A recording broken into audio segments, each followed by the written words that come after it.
ಈ ಒಂದು ಕಾರ್ಯಕ್ರಮಕ್ಕೆ ನಾನು ಕರೆದಿರೋದಕ್ಕೆ ನಮ್ಮ ಸಂಗೊಳ್ಳಿ ವೆಂಕಟೇಶ್ಗೆ ಧನ್ಯವಾದಗಳು ಹೇಳ್ತೇನೆ.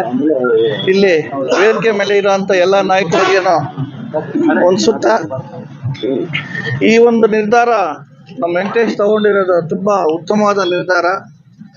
ಒಂದು ಹೆಲ್ಮೆಟ್ ನಿಂದ ಒಂದು ಕುಟುಂಬನೇ, ನಮ್ಮ ಕೃಷ್ಣಣ್ಣ ಹೇಳ್ದಂಗೆ, ಒಂದು ಕುಟುಂಬಕ್ಕೆ ಜೀವದಾನ ಕೊಟ್ಟಂಗೆ ಆಗುತ್ತೆ.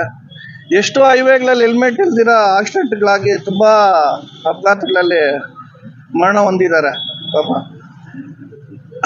ನಾನು ಹೇಳೋದು ಏನು ಅಂದ್ರೆ, ಈ ಒಂದು ದಿನ ಈ ನಿರ್ಧಾರ ತಗೊಂಡಿರೋದು ನಮಗೋಸ್ಕರ, ನಮ್ಮ ಫ್ಯಾಮಿಲಿ ನಾವು ಕಾಪಾಡ್ಕೋಬೇಕು. ಹೆಲ್ಮೆಟ್ ಇದ್ರೆ ಅಂತ ಇನ್ನೇನು ಸರ್ಕಾರಕ್ಕೆ ದುಡ್ಡು ಬರಬೇಕು, ಸರ್ಕಾರ ಉದ್ಧಾರ ಆಗಬೇಕು, ಬೇರೆಯವ್ರ ಫೈನ್ ಕಟ್ಟಬೇಕು ಅನ್ನೋದೇನಿಲ್ಲ.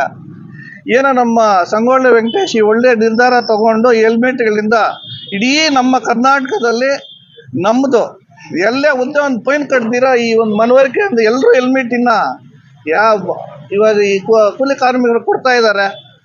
ಆ ಒಂದು ನಿಟ್ಟಿನಲ್ಲಿ ಎಲ್ಲರೂ ತಿಳ್ಕೊಂಡು ಹೆಲ್ಮೆಟ್ ಎಲ್ಲ ಧರಿಸಿ ಎಲ್ಲ ಪ್ರಾಣಗಳು ಕಾಪಾಡಿಕೊಂಡ್ರೆ ಎಲ್ಲ ಕುಟುಂಬ ಚೆನ್ನಾಗಿರುತ್ತೆ ಅಂತ ಹೇಳ್ತಾ, ಎಷ್ಟೋ ಜನ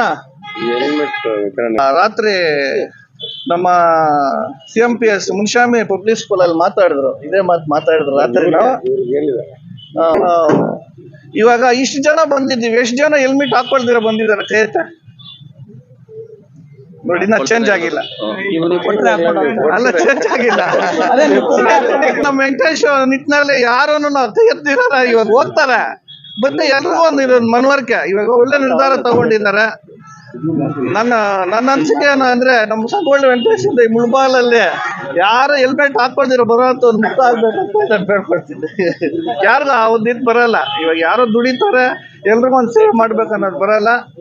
ಅದರಿಂದ ಈ ವೇದಿಕೆ ಮೇಲೆ ನಾನೊಂದು 2 ಮಾತು ಮಾಡ್ತಾ ಅವಕಾಶ ಎಲ್ಲರೊಂದು ಅನ್ಸುತ್ತಾ, ನಮ್ಮ ವೆಂಕಟೇಶ್ಗೆ ಇನ್ನ ಸೇವೆ ಇನ್ನ ಸೇವೆ ಮಾಡೋದಕ್ಕೆ ದೇವರು ಒಳ್ಳೆ ಆಯುಷ್ಯ ಆರೋಗ್ಯ ಕೊಡ್ಲಿ ಅಂತ ಹೇಳ್ತಾ 2 ಮಾತನ್ನು ಮುಗಿಸ್ತೀನಿ.